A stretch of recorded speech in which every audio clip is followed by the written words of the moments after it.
Hey friends, welcome back to Practically on Purpose. I'm your host, Ali Canton. Today's guest is someone whose story sits right at the intersection of outer success and inner alignment.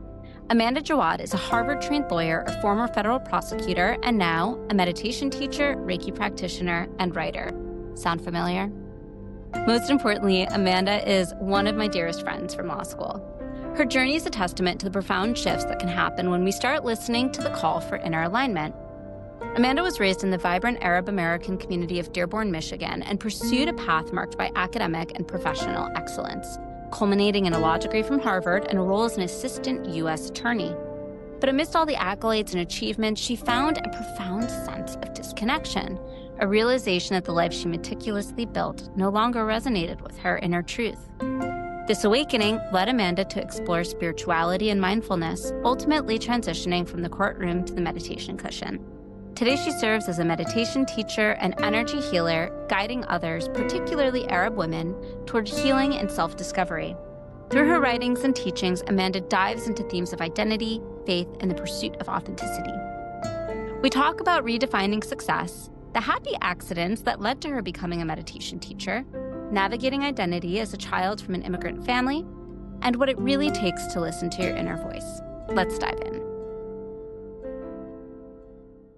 Because those things were so sort of different and out of the ordinary, it actually opened up my energy. So like you're kind of sending a signal to the universe, like, I'm ready for change. I'm taking these steps, I'm applying. And I feel like sometimes when you don't know what to do, if you just do something, then the universe can respond to that action you're taking and like nudge you in the right direction.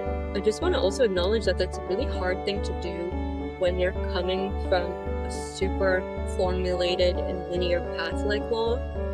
We were trained to see 10, 15 steps ahead. And so when you're learning a whole new way of being, and so I wish I would have been like not as hard on myself through this whole process.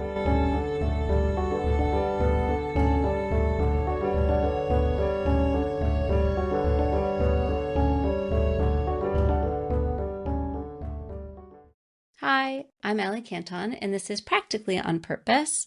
It's a podcast for all the people who've done all the right things and are now looking to build a life of deeper meaning and purpose.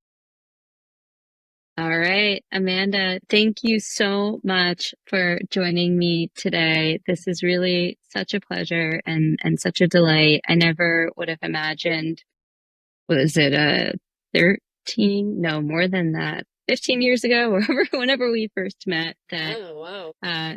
Harvard Law would have brought both of us to such paths of authenticity and healing, ultimately after like a lot of twists and Yes. turns.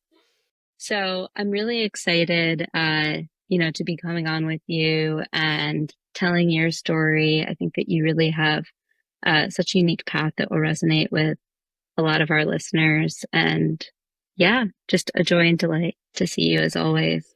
Thank you so much for having me. I'm so excited.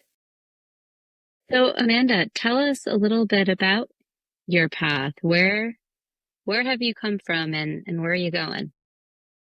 Oh, well, I guess I'll start at the very beginning where I came from. I was born and raised in Dearborn, Michigan. There's a very big population of Arab Americans. So I'm Lebanese American. My dad immigrated from Lebanon, and my mom's dad is also from Lebanon. So I grew up surrounded by my culture in a very insulated, kind of like a bubble community, actually. And then I went to Michigan for undergrad. And it's funny how, like, when we tell stories about ourselves, we go right to our accomplishments, like that natural, like, I went to Michigan and then I went to Harvard. It's like what comes out when you're sharing your story. The programming is deep. Noticing that about myself. But so yeah, I went to Michigan, went to Harvard. That's where I met you for law school. And I went straight through. Like, I was 21 years old in law school and moved to New York City, did the whole big law thing for a couple of years, then made my way back to Michigan, and then I had this whole big life shifting period where I decided to quit my law job, became a meditation teacher and moved to Santa Monica. So that's where I am now. And now I'm kind of like living a blend of meditation teaching, a little bit of law on the side, and just living. No, I love that. It's a beautiful, beautiful journey. And I think it's interesting, right? The aspects of ourselves that we choose to reveal, highlight, and conceal. Um, I wonder if that will shift. But at the same time, it's like girl, it's a big deal to go to Harvard Law. It's a great big deal to go to Michigan, right? We have achieved a lot in our lives, and just because we're now prioritizing different things, it doesn't mean that we should be proud Yeah. of what we've done. Um, so I'd be curious, how did your upbringing influence your initial definitions of success, ambition, and fulfillment? So I think the answer to this question will be very much informed by the status of being a newly formed family in this country. Like, I think being the child of an immigrant is a unique situation that really informs what you feel about what success is, right? So because my father came here with nothing in survival mode and like built himself up, money is such a big thing. And so what I was hearing when I was younger is like, make sure you get a job that will give you security, and or marry someone that's going to give you security, right? Or you know, it's a lot of what I was seeing in the community too was celebrations of education. And a lot of that comes from, I think, our parents not being able to have the educations that they wanted. Like, if you're in survival mode, you have to go right into working. So Yeah. there was a lot of emphasis in my house put on education, accomplishment in that way, like getting good grades. But also like that whole like immigrant stereotype of like engineer, doctor, lawyer, like those are the paths. Those are your That choices. Yeah. yeah, and it makes sense, right? Like, our parents were in survival mode, so they wanted us to not be, and to have these what they viewed as like very stable, secure careers. And actually, a lot of like what I'm describing was unspoken also, which I think Mm. is really interesting. The things like, especially like a thoughtful, sensitive child, like the things you kind of pick up through osmosis. Because I don't know that I actually had a conversation with my dad where he was like, "You must make money when you are older." He talked to me about the importance of money, but it wasn't like you have to be a lawyer. It just like it got ingrained in my subconscious somehow. Just like the Uh, water you were swimming in, right? right, right. And a lot of immigrants are super educated. It just so happens that in my situation, my dad came here not having been to college and couldn't go to college because he had to go right to work. Right. So I feel like in some ways I was living out maybe something he wasn't able to do. And you know what? There's that saying, right, that we are our ancestors' wildest dreams. Yes. And and I think that that's really true, especially when you're a child of an immigrant family. I think that's true for everyone, but I think that we feel it even more acutely because our parents are like, this is what I gave up for you to be Yes. here, or this Yeah. is what I had to deal with when I was your age. Right. And But yeah, I think that there really is, it's a beautiful thing in that we are living their wildest dreams, but then sometimes it means that we're not living our own dreams as a result. right. So I'd be curious, how did your family or the community in which you were raised, how did people talk about fulfillment? Did people talk about fulfillment? Not so much really. It was what I was seeing growing up was women mostly getting married. Like, there's a really big emphasis on marriage in the community where I come from. There's like weddings every weekend, and just I always thought like I'm gonna get married when I'm young, and it's almost like we're just kind of taught, and I don't even think this is necessarily only true for immigrant communities, but it's like the dream is like to get your husband and have the kids, and but also women have this new sort of added pressure of like, okay, we need to work now and be accomplished, and also like have a Mm, family, and all, and like that's mm-hmm. just assumed as like something that's going to lead to fulfillment, and it's so interesting because I hear people speak about how like they think ticking off all these goals, like having a job, a family, this is going to be like, I've made it. But Now I'm happy. yeah, Hmm. but there's not a lot of like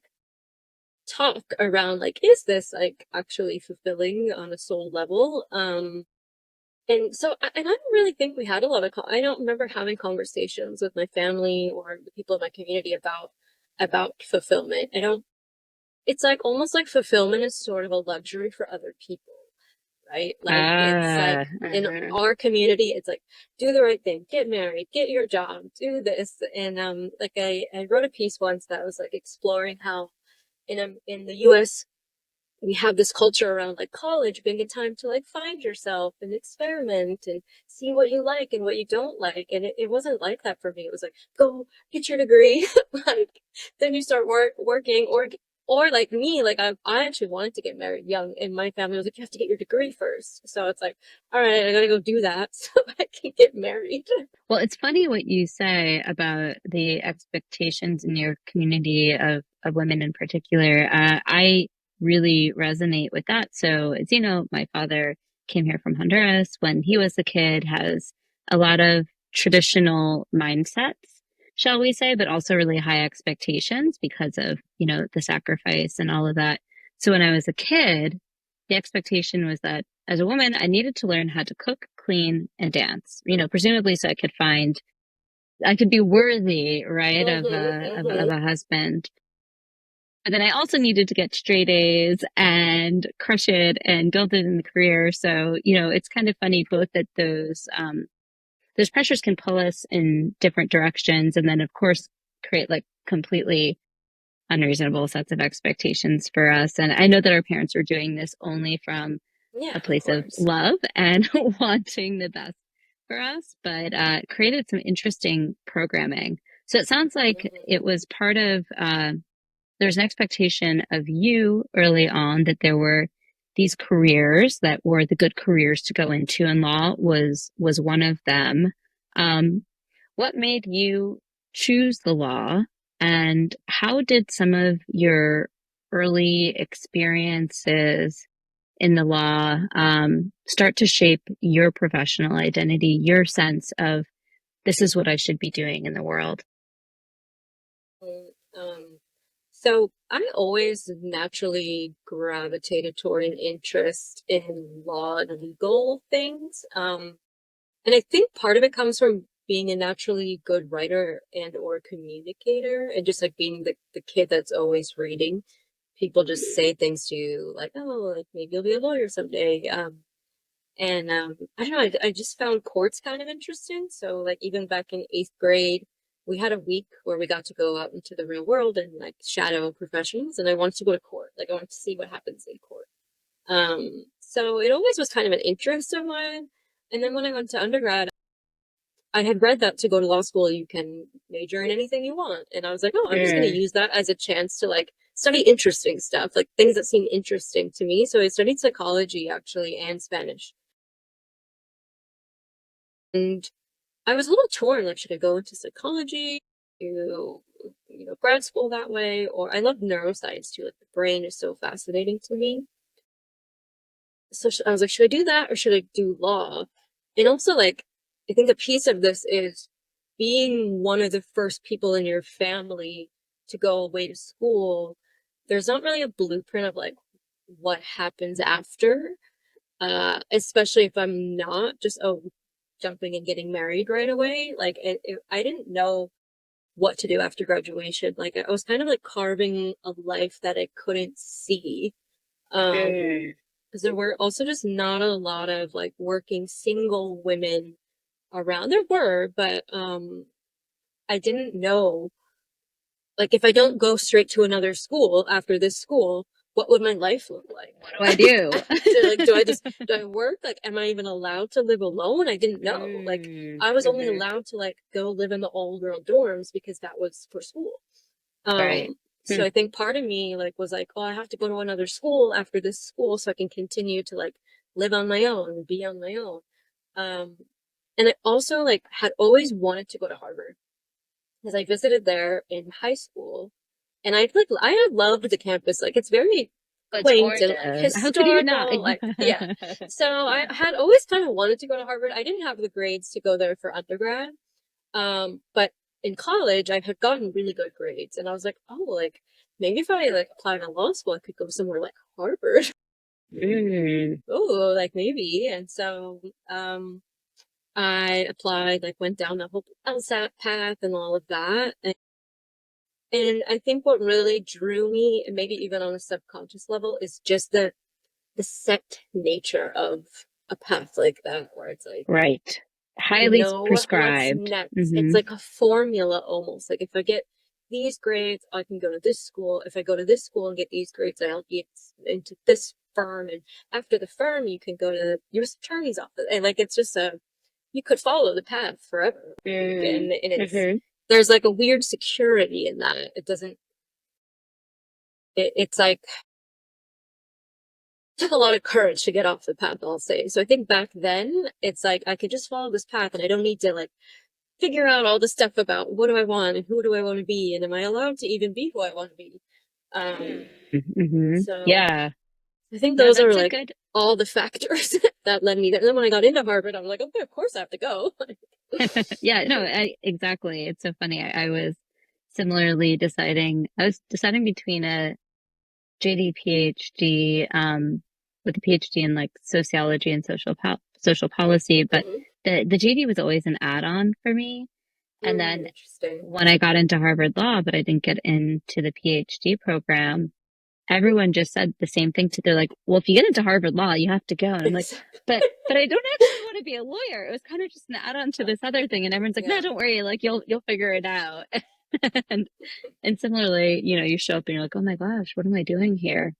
So let's talk a little bit about the turning point. At what point did you start to sense a misalignment between your career, your work at DOJ? You were doing some like very cool, high profile work. So between that and your inner values.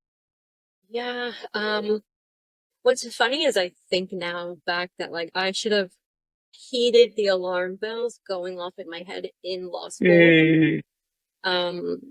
I think there was misalignment way back then. Like I didn't enjoy the school aspect of law school almost at all. I don't think like there was no like class where I was like, oh, this is interesting or I like it. I was just doing it. And I grew a lot as a person in law school, but I don't look back and like I wasn't super interested in the classes. Like I wasn't interested in the subject matter. Now I'm like in grad school where you get to pick your focus. You should probably be like interested in what you're focusing on. This is a career tip, by the way. Anyone considering grad school, be interested in what you're studying. Like I didn't really enjoy the actual school aspect of law school. And then when I was working, it was just like, okay, like, I did do an internship at the U.S. Attorney's Office early on. And when I did that internship, I remember talking to AUSAs, which is just the name for the prosecutors for the federal government. I talked to them and they were like, it's really cool here. Actually, we get to use our own discretion to do what we think is fair. Like most people think of prosecution as like you pick the harshest penalty and you go after them as hard as you can. But I remember being there and thinking like, wow, like that's cool that they get to like do what they think justice is or what they think is fairness. So I was very drawn to like that, and criminal law always interested me more than anything else because there was like real people like I like psychology, so I like looking at people's motivations and things like that.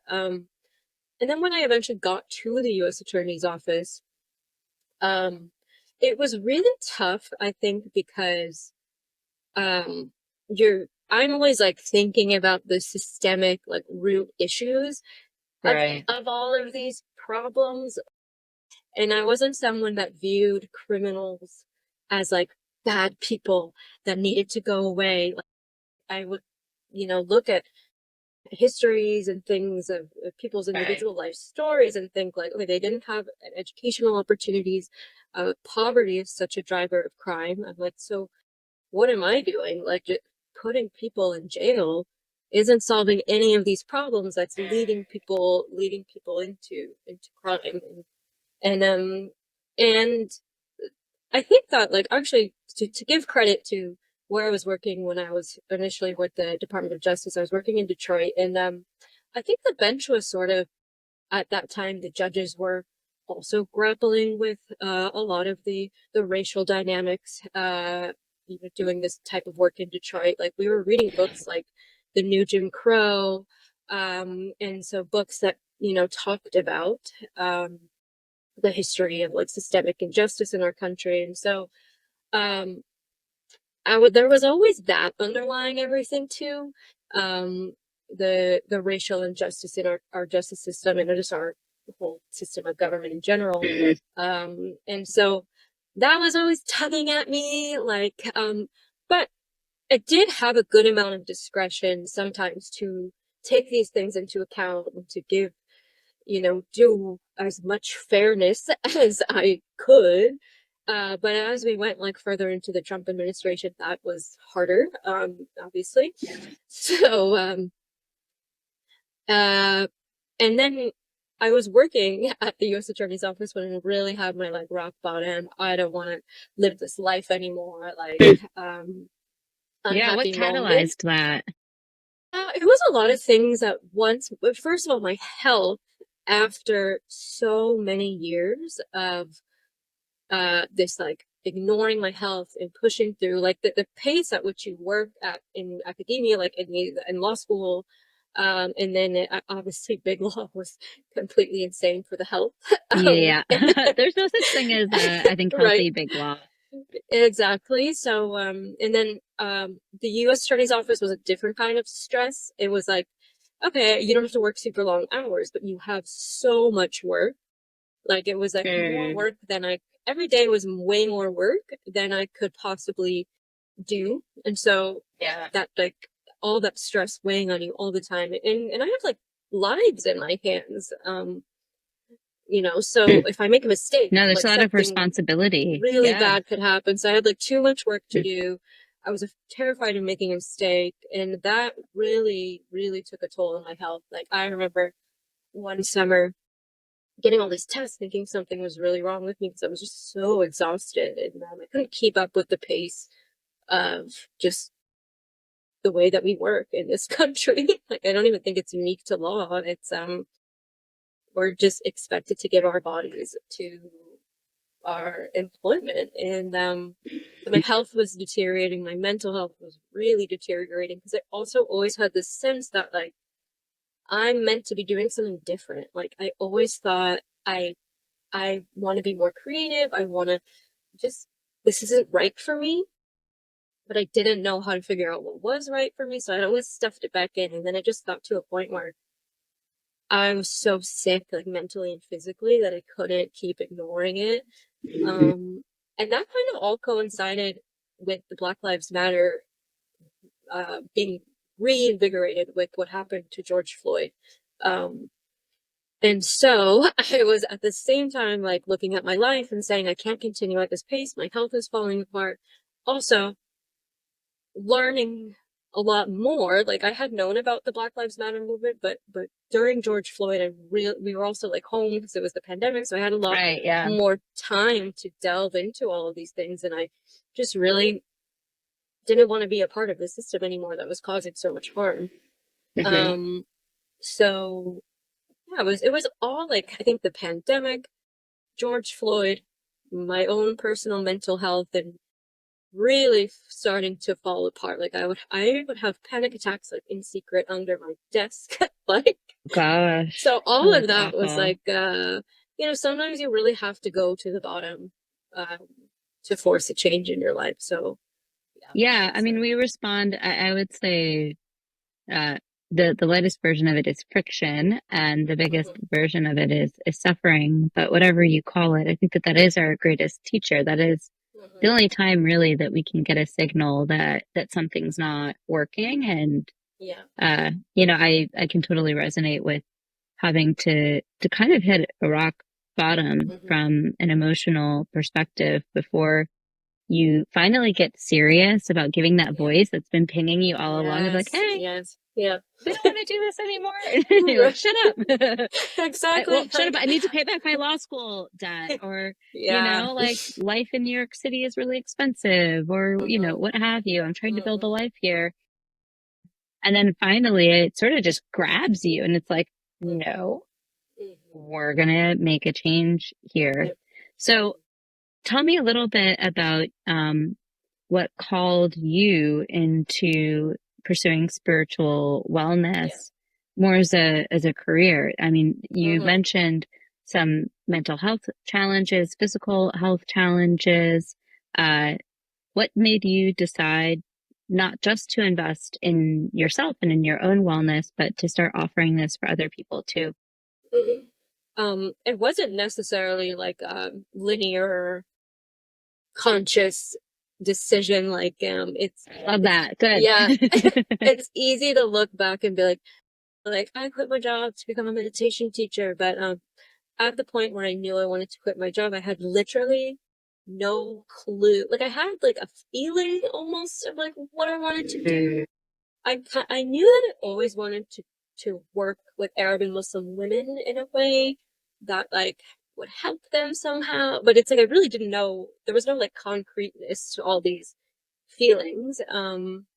And when I decided like, okay, I don't want to be a prosecutor anymore, I obviously went, I was still clinging to like the security of law, for example. And I was like, okay, maybe I'll be like an environmental lawyer. Like, Mm-hmm. um, maybe I'll help the earth.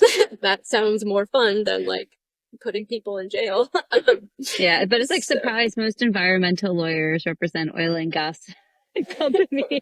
Or right. I remember learning that in law school that I was like, oh, maybe I'll be an environmental lawyer at a Mhm, firm, and they're mhm. like, honey, guess who your clients are going to be? Oh, Exactly. Yeah. So I remember I applied. This is funny looking back, but I applied to a job at a nonprofit, and the position was in Alaska.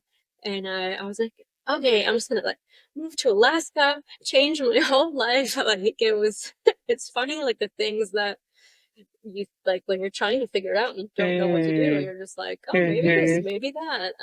So But that's beautiful, right? It's yeah. like there's different paths that are beckoning us, and it's Hmm. just a reminder there are all these possible futures that we could step into, and some are more aligned than others.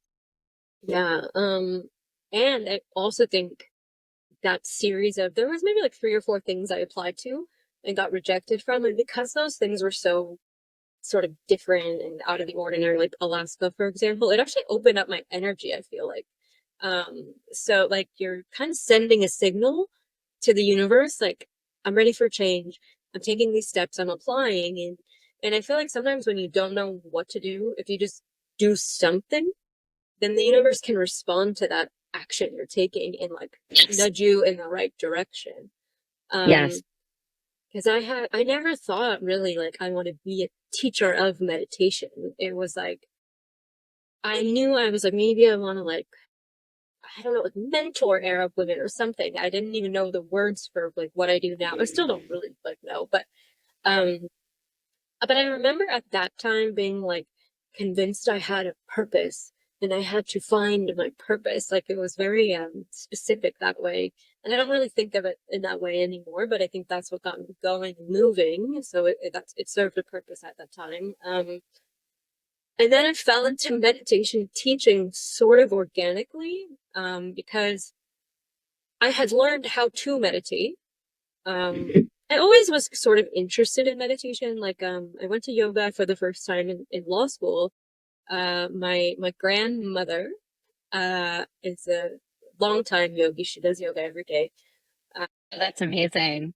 Still does yoga every day. So one time I was like visiting home and I went to yoga with my grandma. And like just the first Shavasana I ever felt, it was like, whoa. I'll never forget like that moment of that feeling. And so I always like was dabbling in spirituality, but I wasn't like a super meditator. Like even I remember when we lived in New York, like you would always go to meditation events and talk about meditation, and I didn't go with you. Or now I would have been like, Yeah, oh, it that just sounds wasn't cool. part of Like your path. Yeah. it wasn't at that time, At but that time, yeah. yeah. But also I started meditating a lot when I was doing appellate work at the U.S. Attorney's Office, because I would go and do these big arguments in the courts of appeals, and I'd get really nervous. So I would have to meditate before, or I would meditate before trial, or it's just something I love that that though. yeah, and it's really helpful. Like starting to bring the two together Yeah. there. So Also just even modeling for other people, right? I'm sure they're mhm. like, what is this crazy girl doing? I'm like, oh, maybe she's meditating. Maybe I should do that. Which I think um, it's very cool. And the other thing I was going to say is that I really like you're urging people to express openness to mhm, the universe and then to trust yourself just to take the first step and yeah, then see what feedback you get. yeah, So tell me about your first step towards teaching mhm, meditation. yeah, and also I just want to also acknowledge that that's a really hard thing to do when you're coming from a super formulated and linear path like law. Like we were trained to see 10, 15 steps ahead.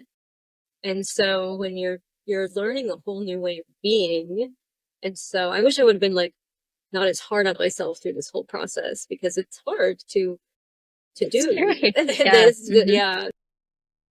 So I actually went on a yoga retreat in November of 2021. So it took a while for this to unfold, and I was still working at the U.S. Attorney's Office, even though like I had kind of figured out that that wasn't going to be a long-term thing, but you know, I wasn't ready to quit just yet. So I went on a yoga retreat um, in Costa Rica, and on that retreat, and that was actually my first yoga retreat ever. So I think it was the first day we were all sitting, and we're talking about like someone said, I want to meditate. And I had taken like an actual meditation course while I was home during the pandemic. And I was like, oh, I know how to meditate. I can show you, like, I can teach you what I know. Wow. And they were like, oh, cool. I was like, oh, maybe we can meet tomorrow before yoga and like meditate, before we do our morning yoga. And they were like, okay, great. And then like kind of throughout the day, other people started hearing about it, or like we told other people like, oh, we're meditating Yeah. tomorrow.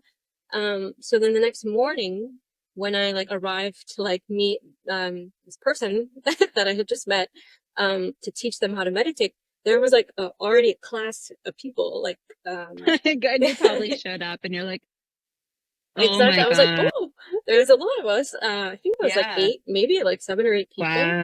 sitting in a circle listening to me talk about meditation. And I was like, okay, so like this is what I do.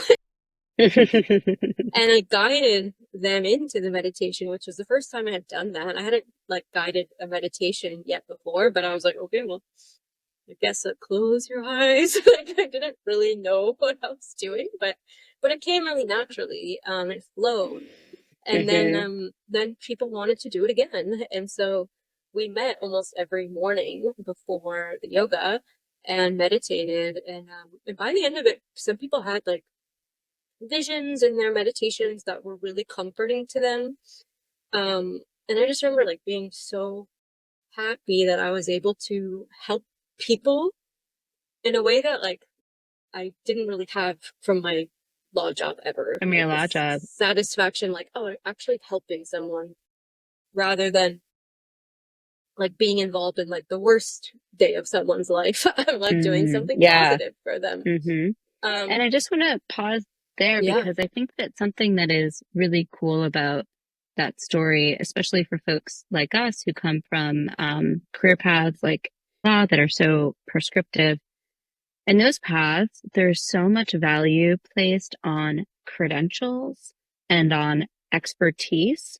But really, we only need to be like a half a step or a step ahead of someone else on a path to provide benefit to them. Like you didn't need to get your PhD in, Right. becoming a meditation instructor. You were just sharing authentically practices that worked for you. And it's clear that people benefited so much. So I just want to say that and emphasize that for our listeners, because I know that that's something Hmm. that I Hmm. wrestle with a lot. And like, well, Hmm. what right do I have to be, I don't know, Yes. writing a Substack, doing a podcast? I have no idea what the heck that I'm doing, but Hmm. as long as we just take, it's like we're one step ahead and we're trying it out and Yeah. doing it with humility, and compassion. It's like, that's all you can do. You don't need Uh, permission, I think is like what I also yes. want And to say.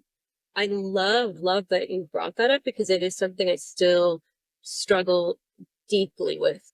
Like feeling like I need to be an expert on something before I speak on it or before I teach it and even like in little ways it shows up. And I think it's especially hard for us because of our background. It's like we need to be citing our sources and we have to have like the requisite level of, training, for example.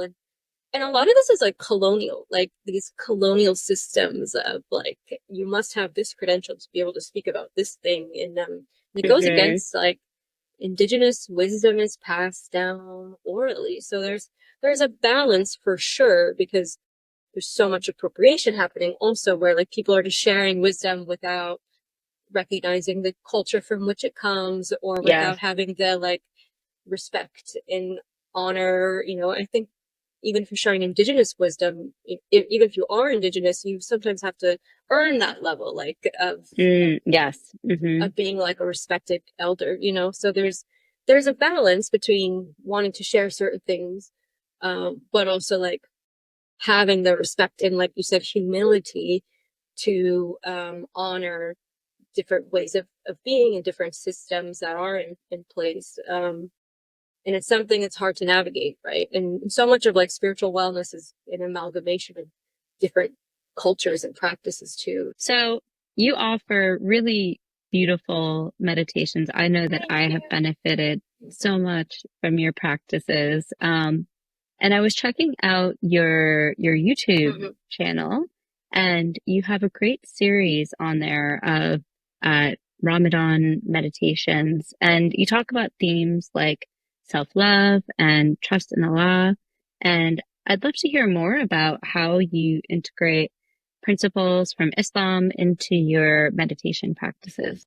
Yeah, so a lot of this has to do with my own personal journey with Islam and really just with religion in general. I think a lot of people can probably relate to the type of like strict patriarchal religious upbringing. Like I was raised in I don't like the word conservative necessarily, but in like a religious house where our relationship to the religion was quite rules based, and it wasn't necessarily just my family. It was like going to the mosque. It's like, don't do this, don't do that, don't do this. And when I was young, I was just thinking about this morning.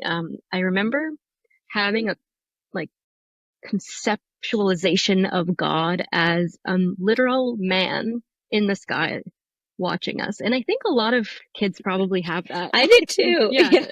And it's funny is that my uh, God looked like Batman. Like in my head, it was just like this Batman figure just watching us and judging us from the sky.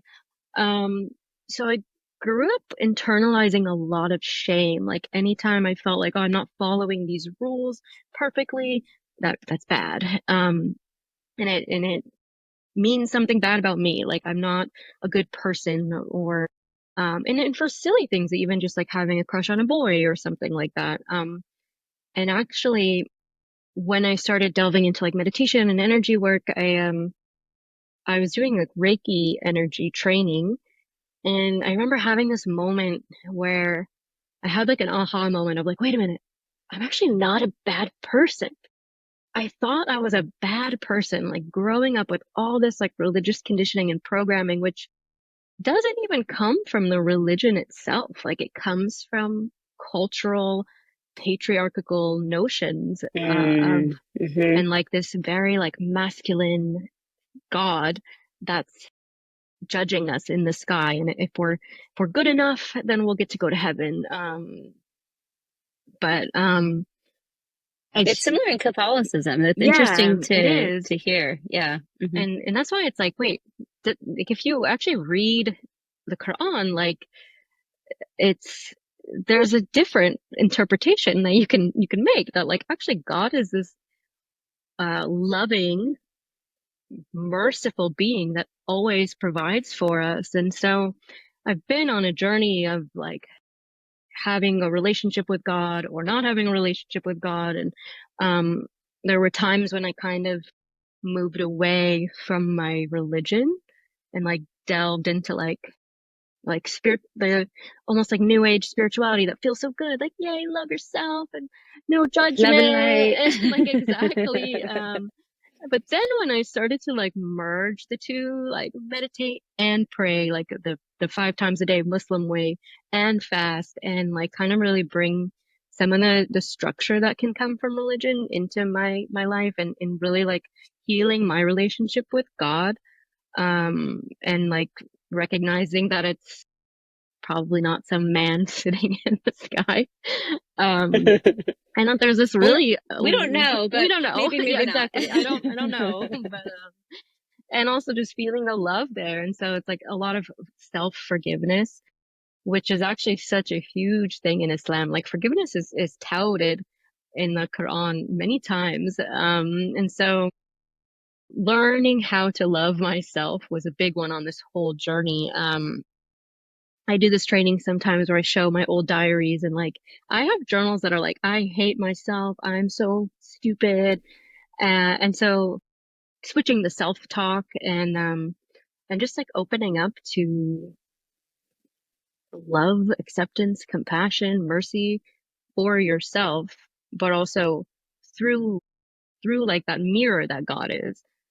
Um and I really feel or felt and still feel passionately about like helping people through that process and helping people to connect with the really positive side of Islam. And it's a super communal religion too. Like it's all about helping each other, helping orphans, like Mm. taking care of each other, and just trusting and having faith in God and speaking up for injustices. And so over the past couple of years, I've done a lot of work on like deconditioning white supremacy, and a lot of like everything you hear about Islam in the media is negative. So I had to even decondition that out of myself. Like if you really think about it, Islam is very counter to capitalism in a lot of ways. Like you're technically not even supposed to charge interest in Islam. So I think that a lot of this propaganda against it comes from it being like a earth-based communal religion. So I had to like rediscover all of that for myself. And so I love doing meditations that speak to those themes too. Yeah. And I love that you're getting some new messages about Islam out there. It's interesting. You're the second person this week who's actually told me that Islam is a very earth-based Hmm. religion. I have a friend who's starting, I think it's like a regenerative farming project in his town with a bunch of other Muslim families in Cool. his community. And he's like really getting into stewardship, and he's like Hmm. bringing principles from the Quran, even like actually about how to take care of the earth. And I was like, whoa, I have never heard any of this. This Right. is so cool. So it's Right. really, it's amazing. Like, I've heard nothing about it, and now you're the second person, Hmm. this week talking about it. So I love, that you're getting the message out there. Um, so we've talked about meditation. You've mentioned Reiki, journaling. What are some of the daily practices and rituals that you rely on to help maintain alignment and well-being? Definitely meditation, but what I'll say, I'm not someone who really is great at routine. You know, a lot of people have a hard time with meditation because they're just hard to like get yourself to sit and do it every day. And so I just say that because, you know, people imagine like, oh, she must meditate every day and it's so easy for her. But it's not like everyone always tells me I can't meditate. My brain is too overactive. And I'm like, wait, me too. I also Yep. have a very, very active brain, and that's always, you know, circling and whatnot. So, and I meditated today for the first time in a while. Actually, I've been kind of disconnected from my daily practice, and I just was like, oh yeah, like it feels so good that you know, It does feel like a it's big exhale, right? it, When you've been away from it and then come yes, and back then you to come it. back exactly. So I rely on that. I'm really trying to also integrate prayer back into my life. You know, growing up, I always thought like, what a burden we have to pray 5 times a day. Like, oh my gosh. But now I see it as such a gift to like pause 5 times in your day and like reconnect with God. Mm. And it's such a good complement to meditation too, because it's more active in speaking, but it's also ritualistic. So Mhm. those are things I'm really trying to implement into my daily life. Journaling is Yeah, a big prayer is a one. good one. Yeah. Prayer is a good one, and I feel like it doesn't get as much airtime. You Mhm. know, people talk a lot about meditation, but Mhm. but not about prayer. You know, like I said, I was raised Catholic. I prayed kind of like a crazy person when I was a kid. I think because I was worried about Yeah. that like mean Yeah, God in the exactly. sky striking me down. So then I stopped meditating for about, I don't know, 30 years. And when I was pregnant with my daughter, all of a sudden I just started feeling like I needed to pray again. So I've been praying every night before I Wow. go to bed for about, I don't know, 14, 15 months now. What I've noticed about prayer is that it gets like, I don't know, it pops you into some sort of like theta brainwaves or Yeah, something. Like it I am can. in a different Mhm. brain state Mhm. when I'm praying, and it has this really cool mix of receptivity and listening, but also actively, um, yeah, honoring and expressing gratitude and wishes. So I'm really excited that you brought that up and that that's a practice that you've really been resonating with. Amanda, we are about at time, but I'd love to hear your advice. If Mhm. you were going to give some guidance to someone who's standing at the edge of making a big change in their lives, they're uncertain about their next steps, what would you tell them? What advice would you offer? First thing I would say is to,